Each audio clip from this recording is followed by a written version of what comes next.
Mazmur 91. Dalam lindungan Allah. Orang yang duduk dalam lindungan yang maha tinggi dan bermalam dalam naungan yang maha kuasa akan berkata kepada Tuhan, tempat perlindunganku dan kubu pertahananku, Allahku yang kupercayai. Sungguh, dialah yang akan melepaskan engkau dari jerat penangkap burung, dari penyakit sampar yang busuk. Dengan kepaknya ia akan menudungi engkau. Di bawah sayapnya engkau akan berlindung. Kesetiaannya ialah perisai dan pagar tembok. Engkau tak usah takut terhadap kedahsyatan malam, terhadap panah yang terbang di waktu siang, terhadap penyakit sampar yang berjalan di dalam gelap, terhadap penyakit menular yang mengamuk di waktu petang. Walau 1.000 orang rebah di sisimu dan 10.000 orang rebah di sebelah kananmu, tetapi itu tidak akan menimpamu. Engkau hanya menontonnya dengan matamu sendiri dan melihat pembalasan terhadap orang-orang fasik. Sebab Tuhan ialah tempat perlindunganmu, yang maha tinggi telah kau buat tempat perteduhanmu. Malapetaka tidak akan menimpa kamu, dan tulah tidak akan mendekat kepada kemahmu. Sebab malaikat-malaikatnya akan diperintahkannya kepadamu, untuk menjaga engkau di segala jalanmu. Mereka akan menatang engkau di atas tangannya, supaya kakimu jangan terantuk kepada batu. Singa dan ular tedung akan kau langkahi. Engkau akan menginjak anak singa dan ular naga.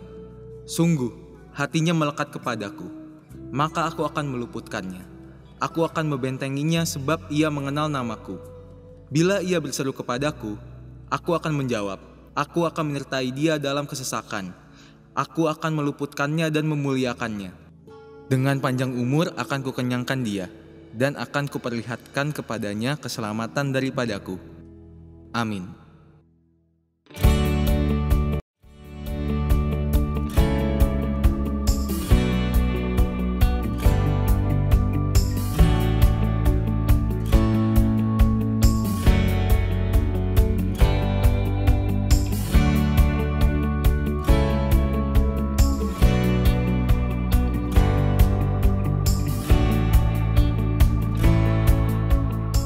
Shalom bagi Bapak Ibu Saudara yang ingin memberikan persembahan perpuluhan. Bapak Ibu Saudara dapat mentransfer ke rekening BCA Cabang Menara Ancol dengan nomor rekening berikut ini. Atas nama GBI Jalan Gatot Subroto. Dan bagi Bapak Ibu Saudara yang ingin memberikan persembahan diakonia, Bapak Ibu Saudara dapat mentransfer ke nomor rekening berikut ini. Atas nama GBI MTH Square. Dan bagi Bapak Ibu Saudara yang sudah memberikan persembahan melalui rekening ini, Bapak Ibu Saudara diharap mengirim bukti transfer melalui hotline gereja kita, atau Bapak Ibu Saudara dapat mengirim melalui akun media sosial gereja kita. Pastikan Bapak Ibu Saudara tetap mendapatkan info terbaru tentang kegiatan gereja kita melalui media sosial gereja kita.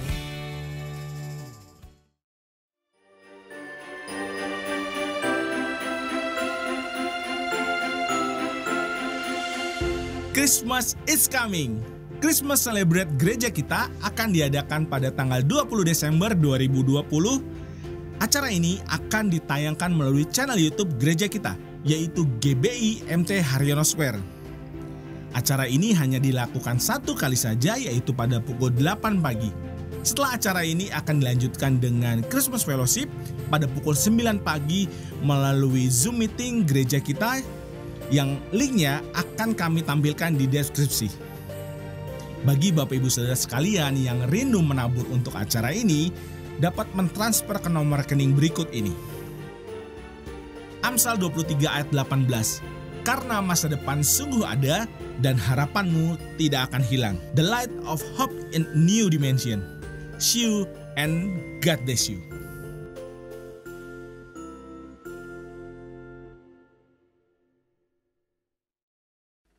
Shalom Bapak Ibu sekalian, saya percaya kita semua hari ini antusias untuk mau beribadah kepada Tuhan. Kita semua rindu untuk beribadah kepada Tuhan, amin.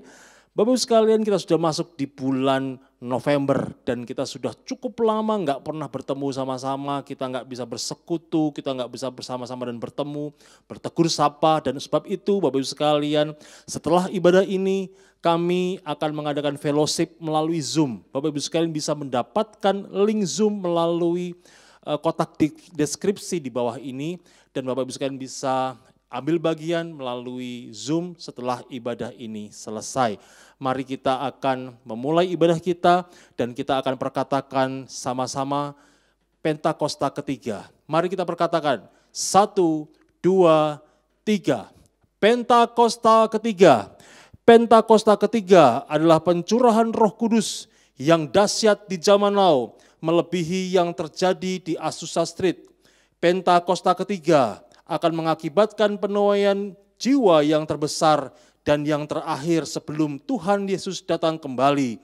Pentakosta ketiga akan membangkitkan generasi Yeremia, yaitu anak-anak muda yang dipenuhi Roh Kudus, cinta mati-matian kepada Tuhan Yesus, tidak kompromi terhadap dosa, dan akan bergerak untuk memenangkan jiwa.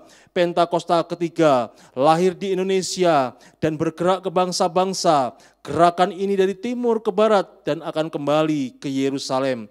Pentakosta ketiga akan memberikan kuasa untuk menyelesaikan amanat agung, dan setelah itu Tuhan Yesus datang kembali. Sama-sama katakan amin. Haleluya. Haleluya, shalom.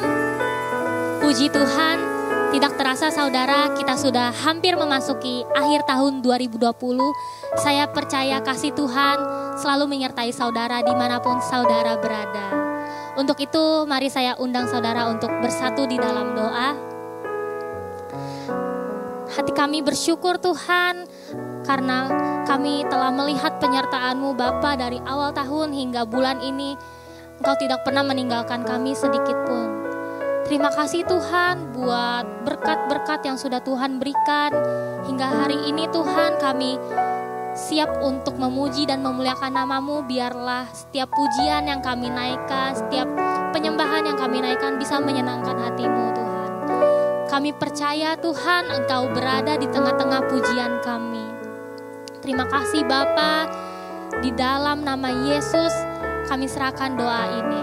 Saudara yang percaya, sama-sama katakan amin. Mari saudara bersukacita lewat pujian ini. Haleluya. Tuhan itu baik, amin.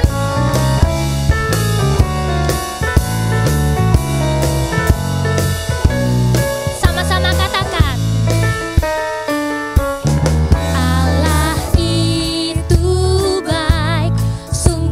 bagiku, ditunjukkan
Shalom, apa kabar saudara? Kita percaya kita selalu di dalam keadaan yang luar biasa.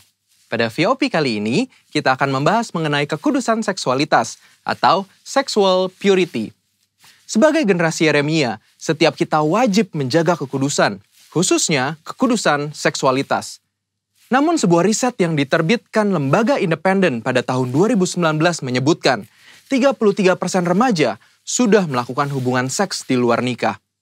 Hal ini bisa diakibatkan karena kurangnya pemahaman anak-anak muda akan prinsip-prinsip seksualitas yang benar.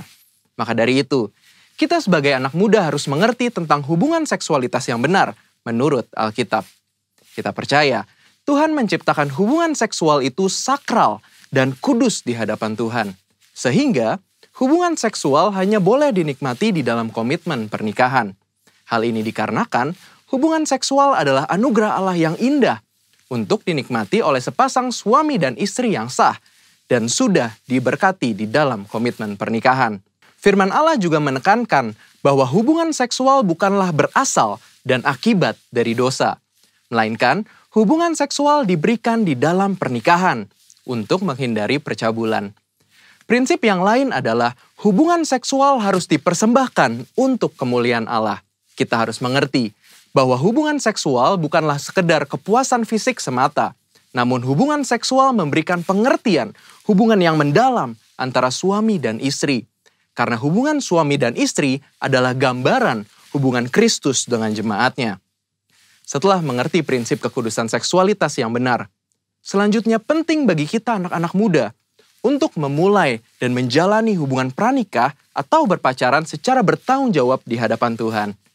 Ada beberapa perbedaan yang paling mendasar dari hubungan pranikah atau pacaran secara duniawi dan hubungan yang bertanggung jawab di hadapan Tuhan. Perbedaan pertama adalah pacaran duniawi hanya bertujuan mencari pengalaman dan kenikmatan dalam percintaan saja. Namun pacaran yang bertanggung jawab kepada Tuhan melihat hubungan pacaran sebagai persiapan untuk menuju ke arah pernikahan. Perbedaan kedua adalah pacaran menurut dunia hanya mengutamakan keintiman dan kepuasan fisik. Tetapi pacaran yang benar harus mengutamakan keintiman rohani dan emosi. Perbedaan ketiga adalah dalam hal komitmen, hubungan pacaran secara dunia hanya berorientasi kepada masa kini, sehingga mudah terjadi perpisahan ketika timbul konflik. Namun hubungan pranikah yang bertanggung jawab kepada Tuhan harus berorientasi kepada masa depan. Perbedaan-perbedaan ini adalah dasar untuk kita membatasi segala bentuk keintiman jasmani dengan kesadaran bahwa hubungan pacaran atau pranikah belumlah mengikat. Mengapa penting untuk setiap kita menjaga kekudusan, khususnya kekudusan seksualitas? Firman Tuhan di dalam 1 Korintus 6 ayat 19 dan 20 berkata, "Atau tidak tahukah kamu bahwa tubuhmu adalah bait Roh Kudus yang diam di dalam kamu? Roh Kudus yang kamu peroleh dari Allah, dan bahwa kamu bukan milik kamu sendiri, sebab kamu telah dibeli dan harganya telah lunas dibayar. Karena itu, muliakanlah Allah dengan tubuhmu." Kita harus mengerti bahwa tubuh kita adalah bait Roh Kudus dan Tuhan sudah menebus setiap kita. Sehingga sudah seharusnya kita memuliakan Allah dengan tubuh kita. Dan salah satu caranya adalah menjaga kekudusan, khususnya kekudusan seksualitas. Menjaga kekudusan juga adalah bentuk ketaatan kita kepada Allah. Selain itu juga, saat kita hidup kudus, Tuhan secara khusus bisa pakai kita untuk maksudnya yang mulia. Sebagaimana ditulis di dalam 2 Timotius 2 ayat 21 dan 22. Jika seorang menyucikan dirinya dari hal-hal yang jahat, ia akan menjadi perabot rumah untuk maksud yang mulia. Ia dikuduskan, dipandang layak untuk dipakai tuannya, dan disediakan untuk setiap pekerjaan yang mulia. Sebab itu, jauhilah nafsu orang muda, kejarlah keadilan, kesetiaan, kasih, dan damai bersama-sama dengan mereka yang berseru kepada Tuhan dengan hati yang murni. Sebagai generasi Yeremia kita percaya Tuhan akan pakai kita dan percayakan kita hal-hal yang besar. Namun sebelum itu, penting untuk setiap kita menjaga hidup kita kudus di hadapan Allah dengan cara menjaga hubungan pranikah atau pacaran yang kudus dan bertanggung jawab di hadapan Allah. Namun, jika kita telah jatuh di dalam dosa seksualitas, Tuhan kita adalah Tuhan pengampun dan adil. saat kita mau datang kepada Tuhan, mengakui setiap dosa-dosa kita dan bertobat, maka pengampunan Tuhan akan mengalir dan hidup kita akan dipulihkan. Selain itu juga, kita harus menjauhi pergaulan yang buruk dan mencari komunitas-komunitas orang percaya, serta kakak-kakak rohani yang dapat membimbing kita di dalam pertobatan. Karena itu, yuk setiap anak-anak muda, bagi kamu yang sedang berpacaran atau masih single, mari kita persembahkan seluruh tubuh kita untuk kemuliaan Tuhan, agar Dia bisa pakai setiap kita lebih maksimal dalam era Pentakosta ketiga ini. Saudara, untuk penjelasan lebih lengkapnya dari tim teologi kami, jangan lupa buka link yang di atas atau scan barcode yang tersedia. Selamat hari Minggu, Tuhan Yesus memberkati.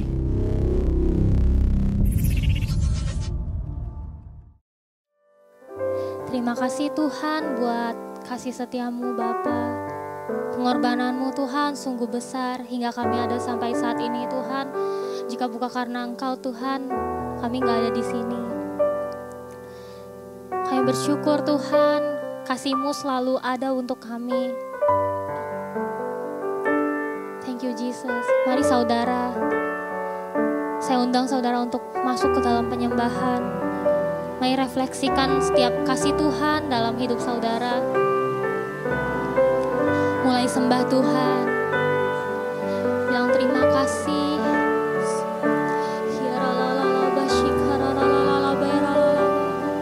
Thank you Lord.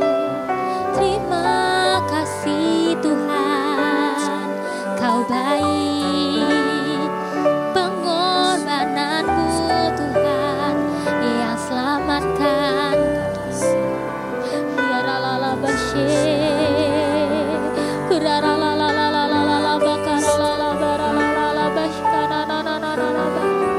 Ini kami Tuhan. Oh, haleluya, haleluya. Kami naikkan pujian kami. Ya la la la la la la bashi kana ra ra ra ra ra ra la la la la la la ba ra la la bashi kana ra ra ra la ba ya ra ra la la la ba kana ra bashi kana na na na na na ba ya ra la la ba. Thank you Jesus. Thank you Lord. Thank you Jesus. Kemanakah aku dapat pergi, menjauhi roh-Mu yang suci, Kau sahabat,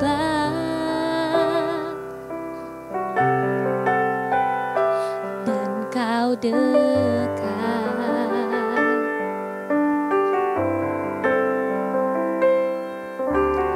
Bahkan seluruh pengabdianku tak bisa membalas kesetiaan-Mu, sungguh mulia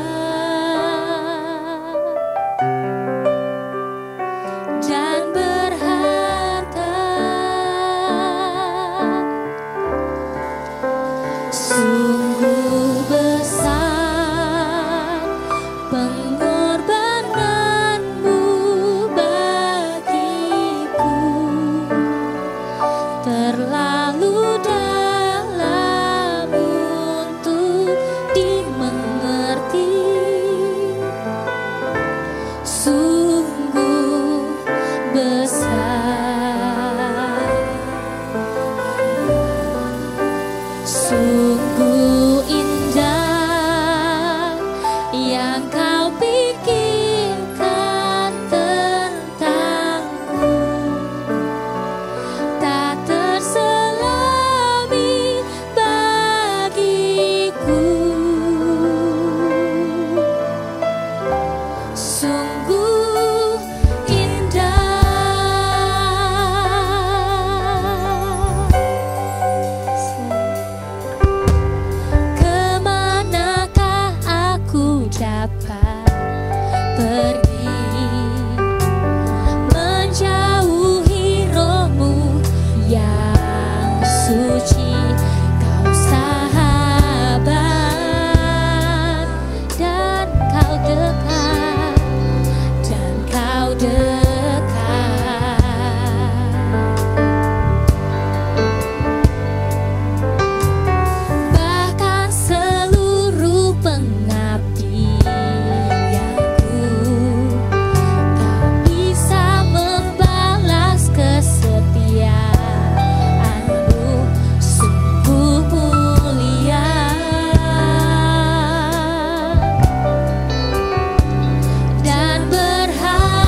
Biar saudara sendiri yang nyanyikan bersama para singer. Katakan, kemanakah aku dapat pergi, menjauhi rohmu yang suci, kau sahabat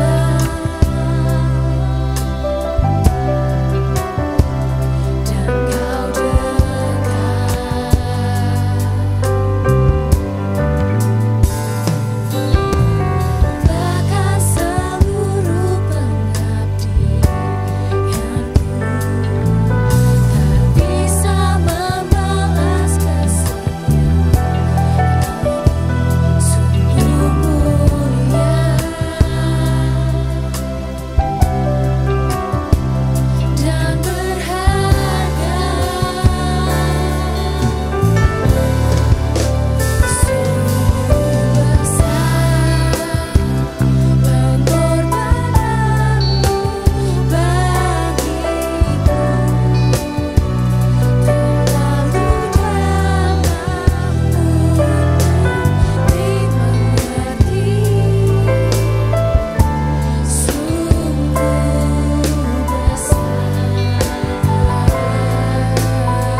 yang kau pikirkan tentangku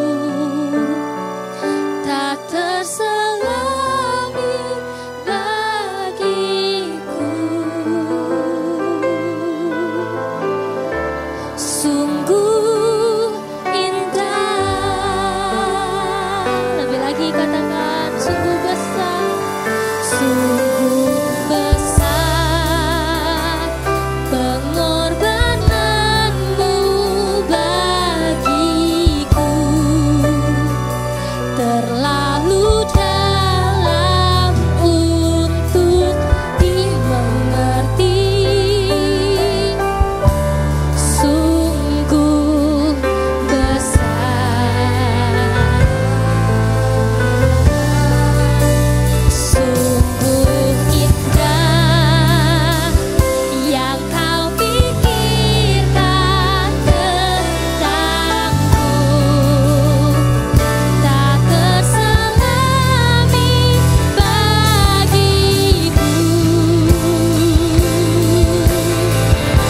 Sungguh indah, mari angkat tanganmu, lebih lagi katakan sungguh besar pengorbananmu bagiku, terlalu dalam untuk dimengerti.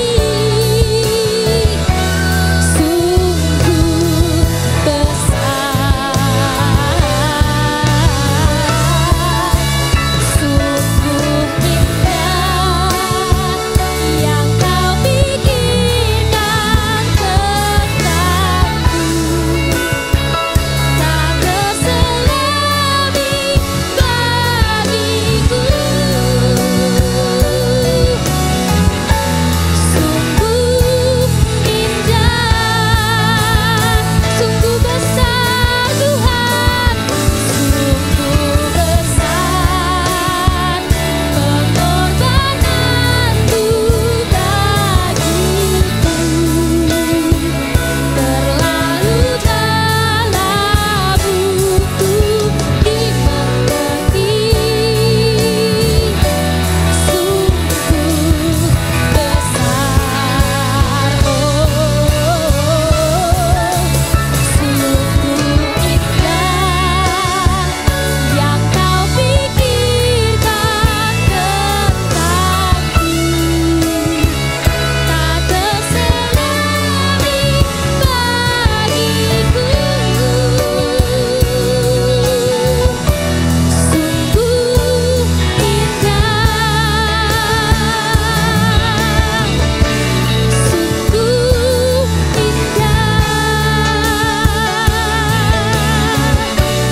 Sungguh indah,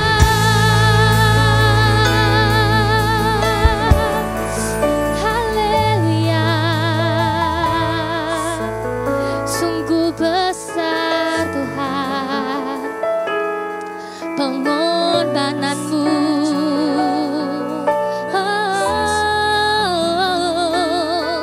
Kami bersyukur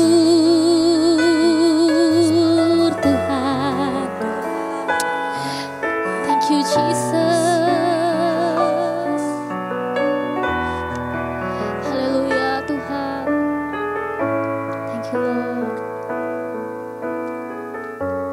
Terima kasih Tuhan buat kasih setiamu, buat pengorbananmu di atas kayu salib. Berkat-Mu Tuhan kami rasakan tak pernah habis di dalam hidup kami Bapa. Hanya ini Tuhan yang kami punya Bapa, hati untuk menyembah-Mu. Biarlah Tuhan setiap pujian, setiap penyembahan yang kami naikkan bisa menyenangkan hati-Mu Tuhan. Kami rindu Tuhan untuk terus bersama-sama dengan Engkau di setiap hari kami. Ini kami Tuhan, kami mau siapkan hati kami lebih lagi Bapa untuk mendengarkan firman yang akan disampaikan. Biarlah firman itu terus mengubahkan hidup kami hari demi hari. Terima kasih Tuhan, terima kasih Yesus. Kami bersyukur punya Allah seperti Engkau. Thank you Jesus. Hanya di dalam nama-Mu kami berdoa. Sama-sama katakan amin. Shalom Bapak Ibu Saudara yang dikasihi Tuhan. Wow, minggu kedua bulan 11 November, kita jalan terus ya. Kita berdoa untuk menyelesaikan 2020 dalam pimpinan Tuhan. Haleluya. Sekarang kita sudah ada di 5781 tahun Ibrani. Dan kita tahu bahwa di depan ini sesuatu yang baru sedang berjalan dan kita semua sedang ada di dalamnya. Nah Bapak Ibu semua, kita makin dekat nih dengan kedatangan Tuhan. Kita makin dekat dengan semua rencana Tuhan. Perubahan-perubahan dengan cepat shifting lagi terjadi. Apa ya yang harus kita perhatikan, saudara yang dikasihi Tuhan? Nah sebelum kita dengar firman, makanya kita mau berdoa dulu biar kita ngerti pemahaman-pemahaman yang Tuhan lagi mau bukakan dan singkapkan kepada kita dan gereja kita. Yuk sama-sama buka hati, Alkitab yang sudah siap, hati yang sudah siap, kita berdoa. Bapa di surga, terima kasih. Kami mau dengar firman, Tuhan bersabda dan berbicaralah. Urapi kami semua di tempat kami masing-masing, hadirat Tuhan turun, menjamah kami semua. Biar kami semua boleh siap dan mengerti apa yang Tuhan inginkan. Urapi hamba-Mu yang menyampaikan dan biar kami semua terima pesan dari Tuhan. Dalam nama Tuhan Yesus. Haleluya. Sama-sama katakan amin. Puji Tuhan. Saudara, masa pandemi ini kita jadi akrab sama istilah rapid test dan swab test. Betul ya? Rapid test itu lebih murah dan swab itu lebih mahal, gitu ya. Nah rapid ini prosesnya sederhana saudara. Prosesnya pendek, ketepatannya 70% kata seorang dokter yang terpandang di Jakarta. Sehingga murah, ya memang gak 100%. Tapi gak rendah-rendah amat lah. 70% berarti bisa diandalkan, walaupun ya tidak tepat. Nah sementara yang namanya swab test itu prosesnya panjang. Habis diambil darahnya, masuk ke lab, diproses lagi berapa hari. Paling cepat kalau nggak salah 1 hari atau 3 hari. Teliti banget, jadi mahal. Ya, jadi mahal. Ketepatannya nggak main-main, 96%. Makanya mahal, saudara. Makanya mahal. Nah, makanya kalau di dalam dunia kedokteran atau di masalah penanganan COVID, saudara, swab test posisinya lebih tinggi daripada rapid test. Betul? Ya, saudara dikasih Tuhan. Kualitas menentukan nilai. Nilai menentukan posisi. Ya, karena kualitasnya tinggi, maka presentasi ketepatannya tinggi dan sebagainya, nilainya tinggi. Lalu dipandang orang, akhirnya kita akan memandang bahwa posisinya akan lebih tinggi dibanding yang lebih murah. Kualitas menentukan posisi. Saudara dikasih Tuhan, ya, hari ini saya mau bicara tentang kualitas pribadi kita. Tuhan menetapkan dalam firman-Nya tentang kualitas dombanya Tuhan. Hari-hari ini Tuhan mau Anda dan saya memperhatikan kualitas. Tidak main-main kalau Tuhan izinkan sampai begini seriusnya.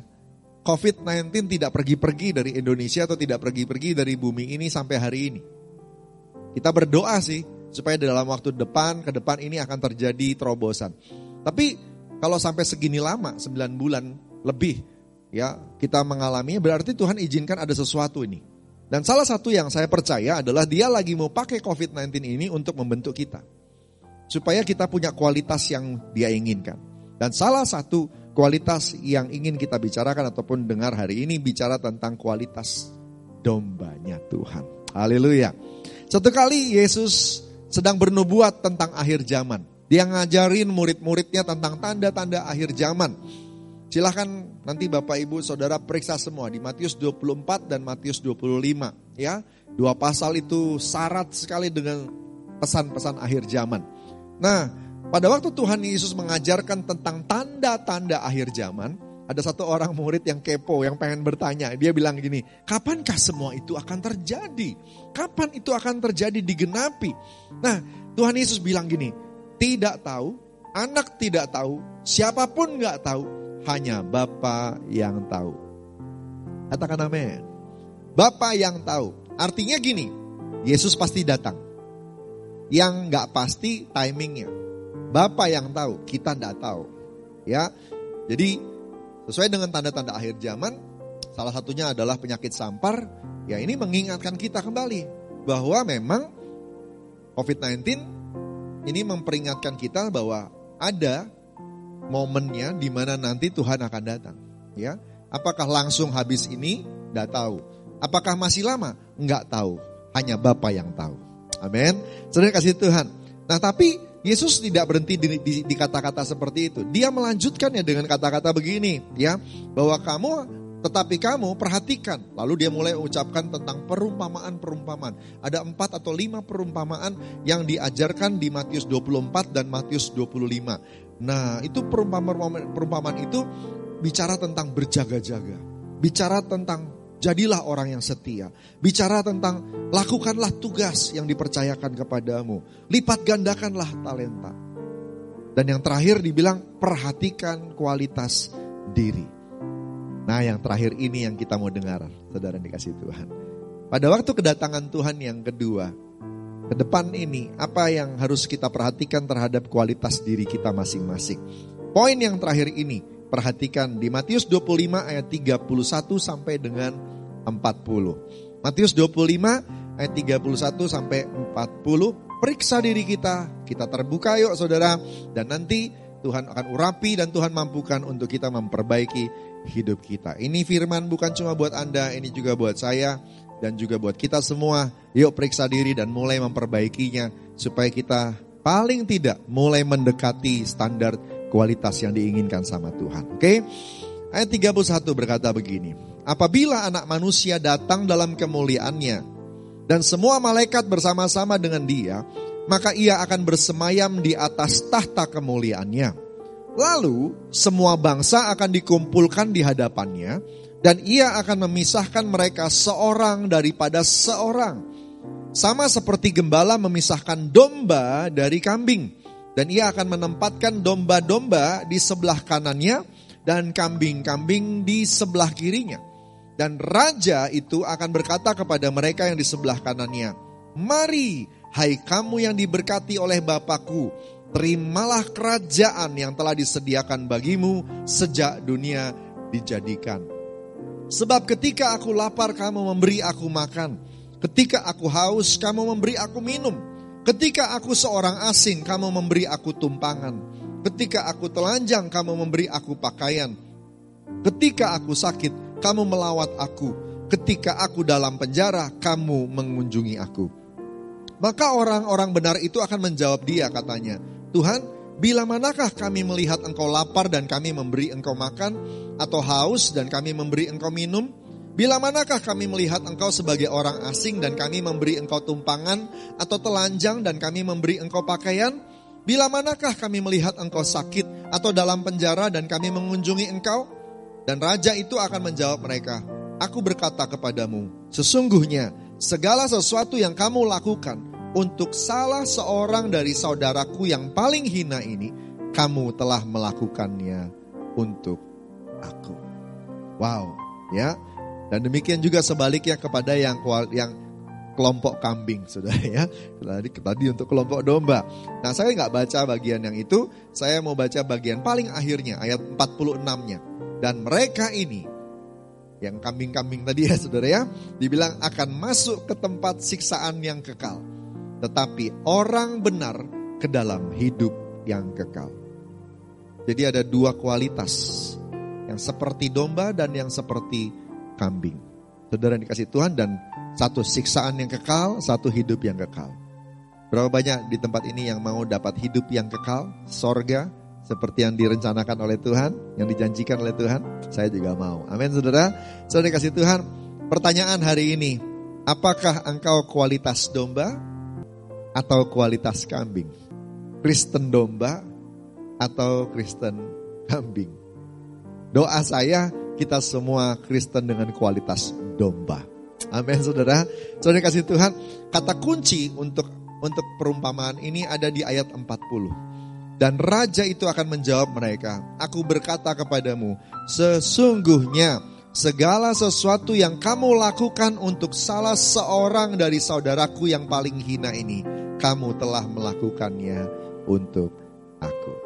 Kasih kepada Tuhan perlu diwujudkan. Nah, Tuhan sih sanggup lihat hati. Masalahnya tuh gini, Tuhan udah tahu, ini takarannya nih belum penuh nih.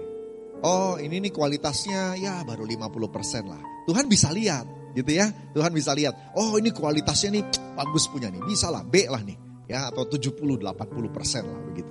Tuhan bisa lihat, ini udah 100% nih, udah bagus banget. Tuhan bisa lihat.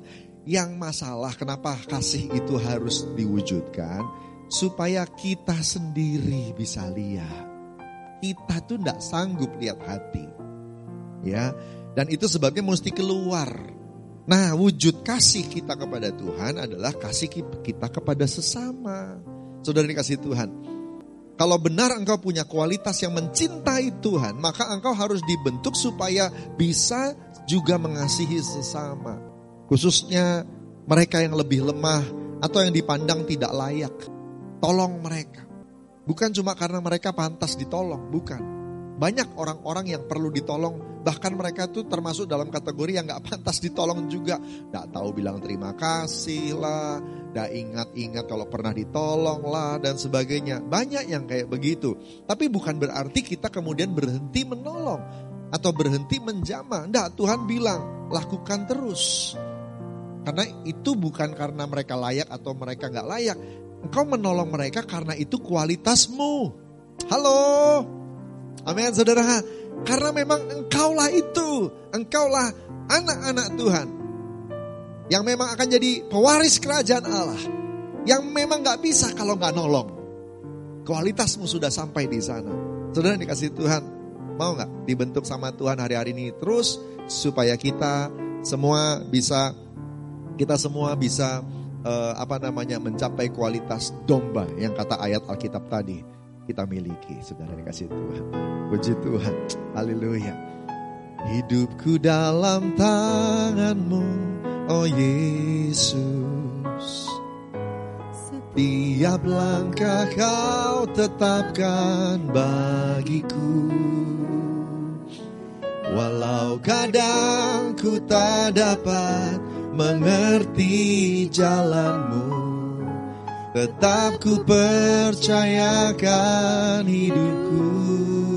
Sebab aku ini hamba-Mu, oh Yesus. Jadilah padaku seturut firman-Mu. Engkau Tuhan yang selalu menggenapi janji-Mu. Rancangan-Mu terbaik bagiku. Yesus, ku percaya. Yesus, sungguh ku percaya. Ya Tuhan, rencana-Mu yang ajaib terjadi di dalamku. Yesus, sungguh ku percaya. Yesus Tuhan, Yesus, ku percaya. Kami percaya. Sungguh ku percaya. Rencana-Mu yang ajaib terjadi di dalamku. Yesus, sungguh ku percaya. Biar Tuhan jamah kita dan mengubah kita jadi seperti yang Dia mau. Amin, saudara. Saudara yang dikasih Tuhan, saya renungkan dan evaluasi diri saya sendiri waktu membaca firman Tuhan ini. Saya juga belum sempurna melakukan apa yang Tuhan perintahkan. Saya pengen berubah lebih lagi. Supaya gak ada alasan untuk mendakwa dan tidak bisa membuat saya berada di posisi kambing. Saya ingin dan rindu Tuhan melihat saya ada di posisi domba. Saya juga berdoa, Bapak Ibu Saudara semuanya punya kerinduan yang sama. Amin. Saudara, kita evaluasi yuk sama-sama. Apa sih yang dilakukan oleh domba kalau menurut kacamata Tuhan? Kalau menurut kacamata Tuhan, ada 6 hal yang dilakukan oleh domba sehingga, atau karakter domba, Kristen domba, sehingga mereka bisa di-approve kualifikasinya, masuk dalam kategori yang berdiri di sebelah kanan Tuhan. Ya, yang pertama, memberi makan. Memberi makan. Secara harafiah artinya gini, kalau ada orang yang kurang makan di sekitar kita, kita tolong mereka. Buat Anda yang masih medit atau pelit, ayo belajar murah hati. Karena ternyata kualitas domba itu gak ada yang pelit. Kalau kita mau masuk surga, harus murah hati. Yuk banyak tolong orang, yuk. Banyak tolong orang dengan makanan. Dengan pandemi ini banyak sekali yang saudara dikasih Tuhan yang berkekurangan, kena PHK, aduh susah dan sebagainya. Cari cara untuk memberkati mereka. Jangan diem aja. Come on, gereja Tuhan lakukan sesuatu. Saudara, berapa waktu kemarin saya terima sebuah data sejarah.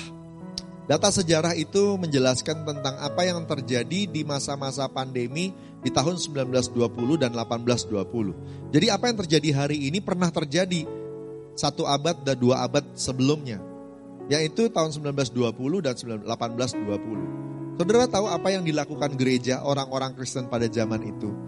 Mereka melakukan sukarelawan, menjadi sukarelawan saudara, untuk membangun tenda-tenda penampungan orang-orang sakit. Pemerintah gak sanggup tampung orang-orang yang kena virus. Lalu mereka turun tangan melayani, mereka turun tangan untuk merawat dan sebagainya. Dan lewat tindakan itu, saudara kasih Tuhan, penuaian jiwa besar-besaran terjadi.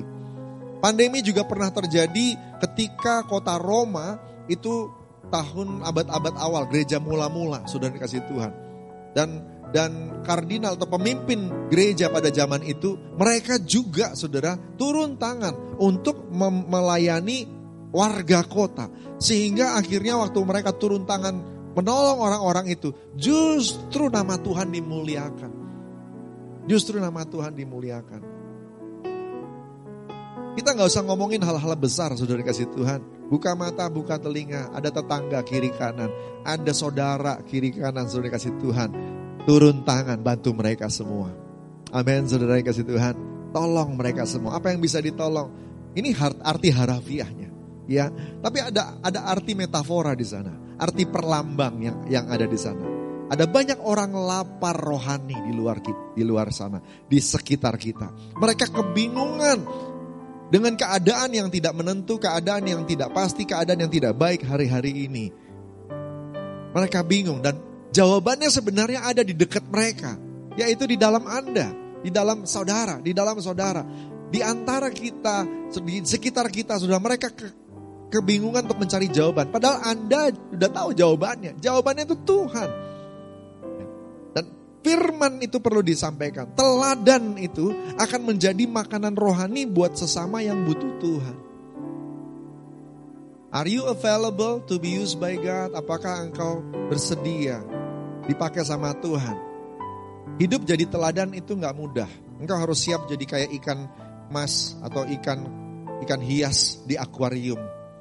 Engkau dibatasi sana sini, hidupnya jadi harus bener, strict, jadi gak boleh salah.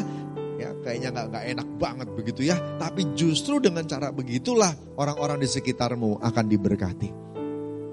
Akan diberkati. Maukah engkau punya kualitas domba? Miliki karakter ini saudara. Yang kedua saudara, memberi minum. Arti harafiahnya memuaskan dahaga. Arti harafiahnya berarti saudara akan dipakai sama Tuhan untuk membawa kesegaran buat sekitar. Tapi ada arti perlambang metafora atau perlambangan saudara, yaitu membawa kesegaran dan kelegaan. Apa itu? Pertolongan dan jalan keluar. Kadang-kadang ada masalah-masalah yang tidak bisa diselesaikan dengan sembako. Tidak ada masalah-masalah yang tidak bisa diselesaikan cuma dengan memberikan makanan, saudara yang kasih Tuhan. Karena ternyata mereka bukan butuh itu. Mereka butuh pekerjaan, mereka butuh pertolongan, mereka butuh jalan keluar. Ayo mulai saudara. Yang saya maksud dengan menolong sesama ini bukan berarti saudara menolong all out benar-benar sampai saudara mengorbankan diri Anda dan keluarga Anda. Saya tidak rekomen untuk seperti itu.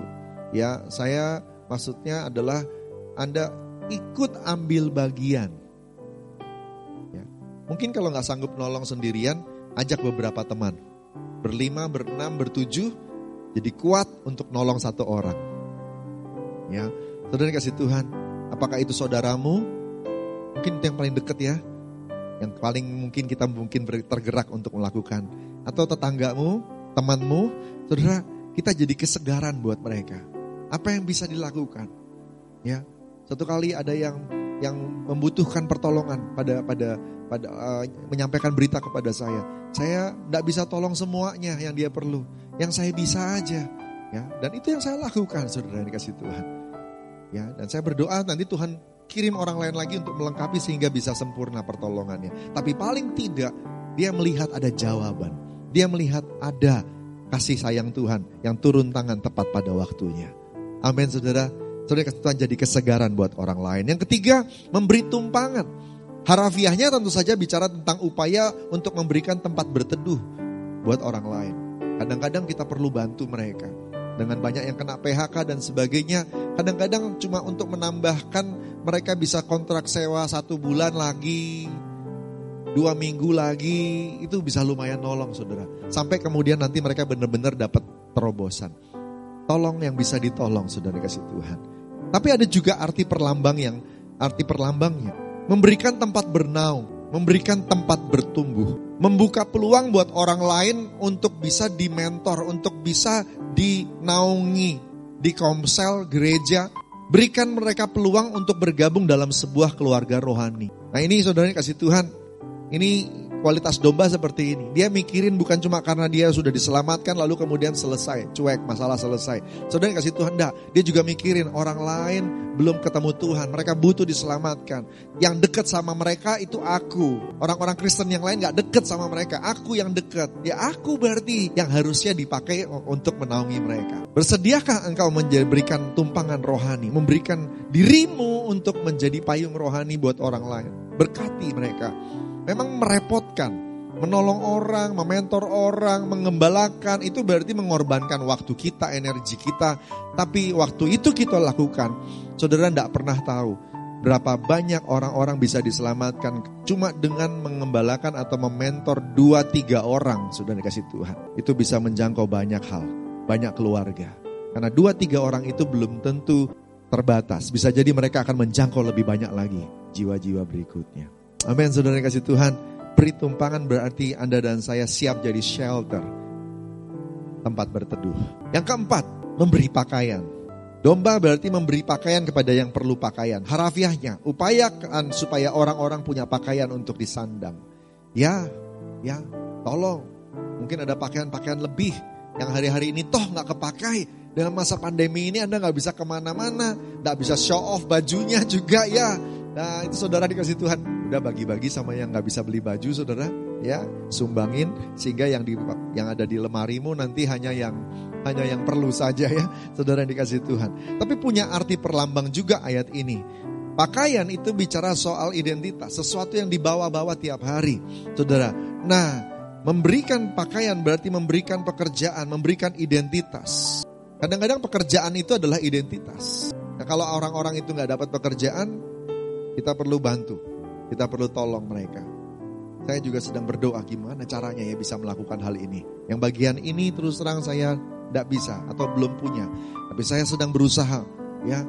Paling tidak saya mulai aktifkan gereja ini supaya supaya gereja-gereja itu membuat sebuah seminar-seminar untuk memberikan ide-ide tentang lapangan pekerjaan yang bisa jalan dalam masa-masa pandemi ini.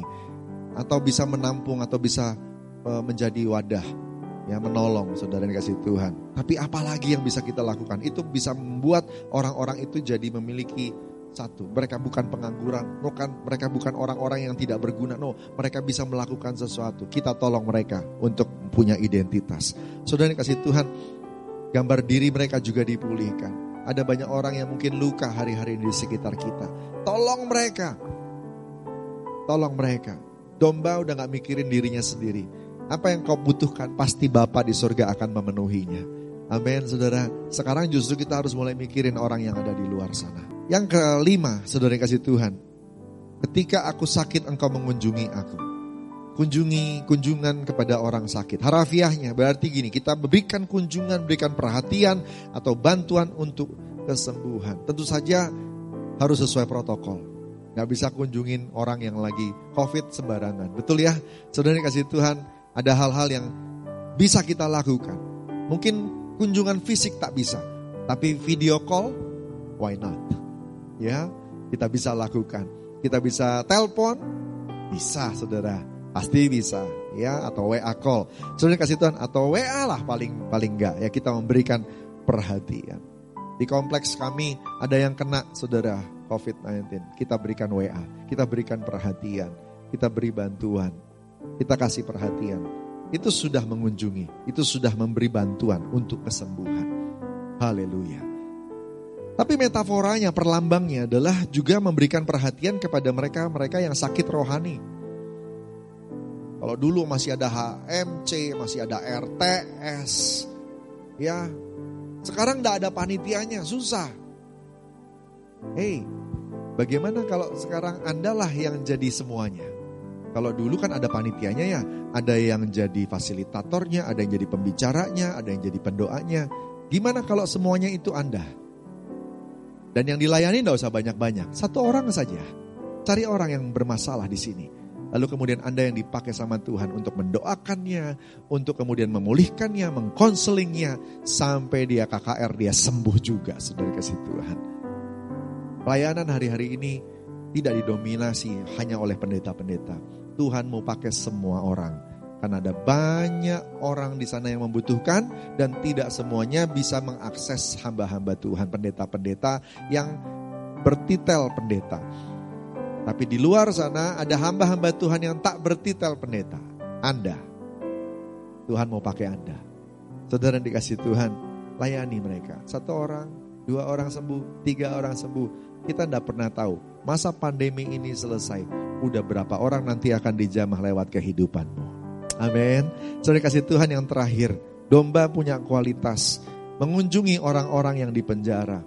Tentu saja harafiahnya kita berkunjung, memperhatikan, menghibur, dan juga mengingatkan orang-orang yang di penjara terhadap pertobatan.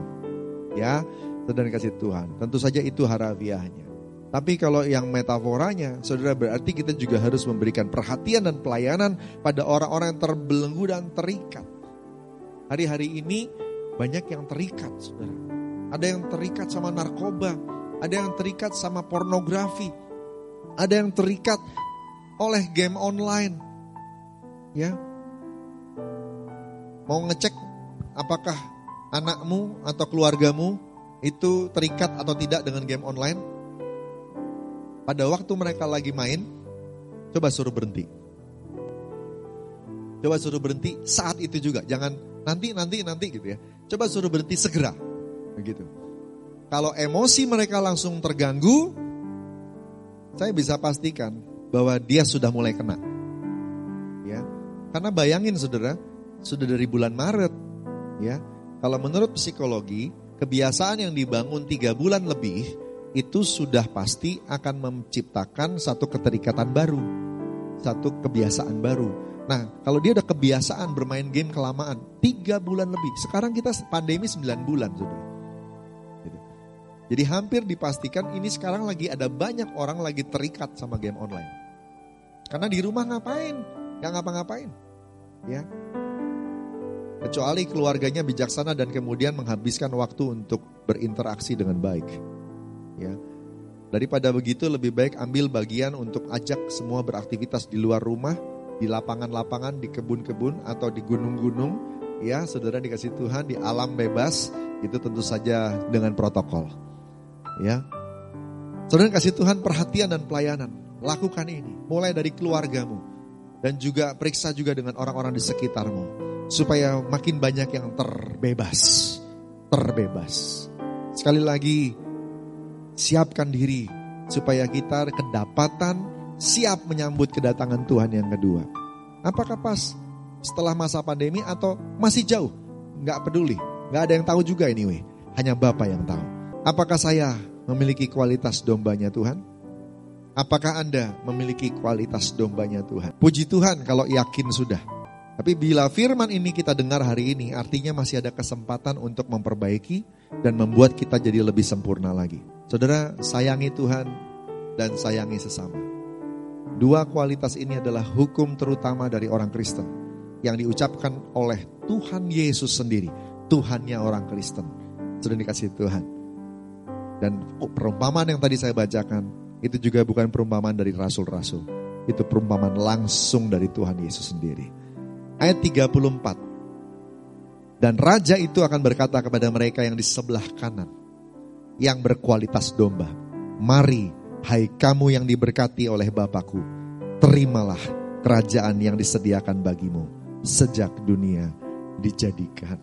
Wow, saya rindu ucapan itu akan jadi ucapan Tuhan buat saya, buat Anda, buat kita semua domba-dombanya Tuhan. Ada seorang pengerja yang kerja di sekuler, dia WA ke saya, Pak Jo, anak saya mimpi. Mimpinya apa Pak? Mimpi ada anak-anak kecil yang membutuhkan uang-uang kecil. Lalu kemudian Tuhan suruh anak saya dalam mimpi itu untuk kasih uang. Dimasukin di dalam amplop putih, terus dibagi-bagi. Ya. Oh begitu, terus? Ya, dan dibagi-baginya itu dikasih di sebuah kota kecil di pelosok Indonesia, saudara. Waduh, terus saya diem aja kan, lalu dia bilang begini, masalahnya tempatnya jauh dari sini Pak. Dia sebut nama tempatnya dan saya gak kenal siapa-siapa di sana. Lalu kemudian papa yang hebat dan baik ini dia bilang begini, Pak, saya rindu anak saya bisa menggenapi mimpinya. Bisa gak tolong saya supaya saya bisa menggenapinya? Ada gak kenalan di sana? Saya bilang, wah hebat, saya juga rindu Pak. Bisa seperti itu. Saya coba cari ya. Saya cari saudara. Saya cari dan akhirnya ketemu sama seseorang. Ya, seseorang yang gak taunya ternyata dia itu ketua BPD GBI di daerah itu. Waduh, luar biasa. Ya, akhirnya saya ketemu dan kemudian saya ceritakan. Waktu saya ceritakan seperti itu, ya, wah Bapak Pendeta itu lompat dan dia bilang, wah Pak itu dahsyat banget. Kok bisa dari Jakarta ada anak kecil mimpi kayak begitu. Saya siap Pak untuk jadi salurannya. Untuk menggenapi mimpi anak itu. Baik Pak, kalau begitu saya hubungkan. Langsung dihubungkan dengan keluarga itu. Dan kemudian saudara, anaknya bilang ini nanti harus dari celengannya. Ya, jadi uang dari celengannya lalu ditambah sama uang papa mamanya. Lalu dikirim, saudara dikasih Tuhan. Aduh, luar biasa. Saya dengar cerita itu cerita yang indah, yang dahsyat dan luar biasa. Waktu ini dibagikan, cerita ini akhirnya malah nyebar ke semua hamba-hamba Tuhan di kota kecil itu, saudara. Dan itu membuat mereka semua jadi semangat. Karena dalam masa-masa pandemi ini, saudara dikasih Tuhan, kota itu seperti kekurangan pekerjaan, kekurangan keuangan dan sebagainya. Mereka jadi seperti hidup susah banget begitu. Tapi bayangin Tuhan dengan berita ini berarti kan ada pesan bahwa Tuhan sayang sama semua orang Kristen di kota itu, saudara. Dan itu menjadi kekuatan luar biasa. Simple act, sebuah tindakan yang sederhana, digerakkan oleh Tuhan, ditaati sama domba-domba Tuhan. Dan itu memberkati dengan dahsyat ke semua orang. Luar biasa. Saya rindu saudara, jangan kerasin hati ya. Hari-hari ini Tuhan mau pakai Anda. Berapa banyak yang mau dipakai Tuhan, angkat tangan saudara. Saudara yang angkat tangan, dengar, Tuhan akan ngomong sama saudara. Tuhan akan pakai saudara. Yang mana yang bisa engkau lakukan? Memberi makan, memberi minum, memberi tumpangan, memberi pakaian, kunjungi yang sakit, kunjungi yang di penjara. Bisa harafiah, bisa metafora, bisa perlambang, bisa yang benar-benar seperti apa yang ditulis. Apapun itu yang akan nolong orang, yang akan memberkati orang, lakukan. Waktu itu kita lakukan, Tuhan memberkati. Dan engkau akan dijumpai sama Tuhan dengan kualitas yang luar biasa. Amin saudara, yuk angkat tangan kita sekali lagi. Tuhan, ini tugas kami, beri keberanian bagi kami. Taruhlah roh yang rela melayani dan menyenangkan hati Tuhan, itu yang kuingin. Tuhan, Tuhan, ini tugas kami. Beri keberanian bagi kami. Taruhlah roh yang rela, roh yang rela melayani dan menyenangkan hati Tuhan, itu yang kuingini. Dan menyenangkan hati Tuhan, dan menyenangkan hati Tuhan, itu yang kuingini. Dan menyenangkan hati Tuhan, itu yang kuingini.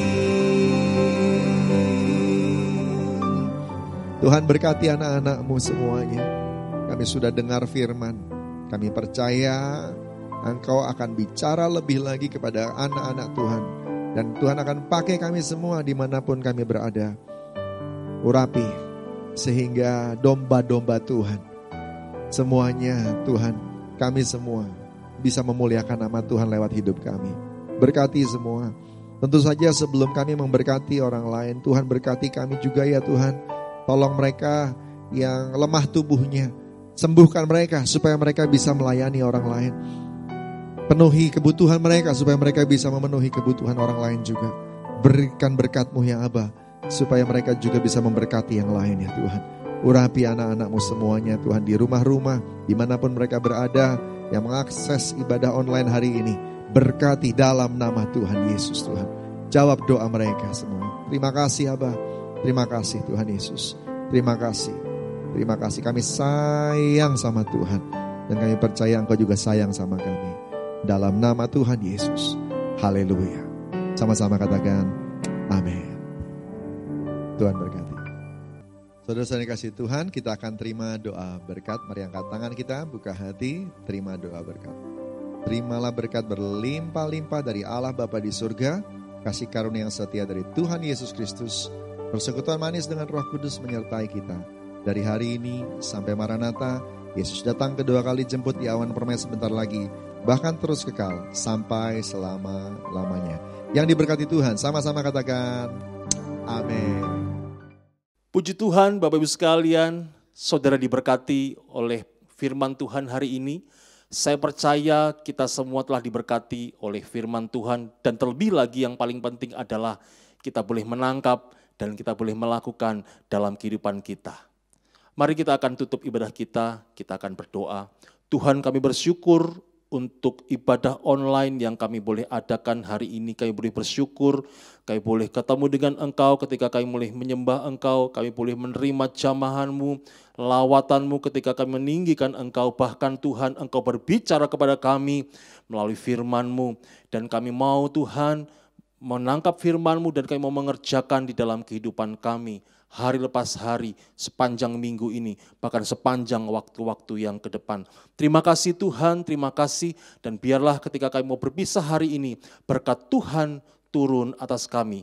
Mari Bapak Ibu sekalian angkat kedua tanganmu dan terimalah berkat Tuhan.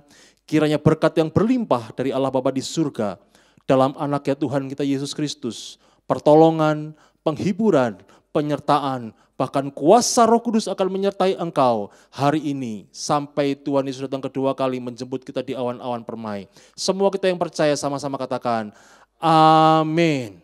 Tuhan Yesus memberkati. Kasih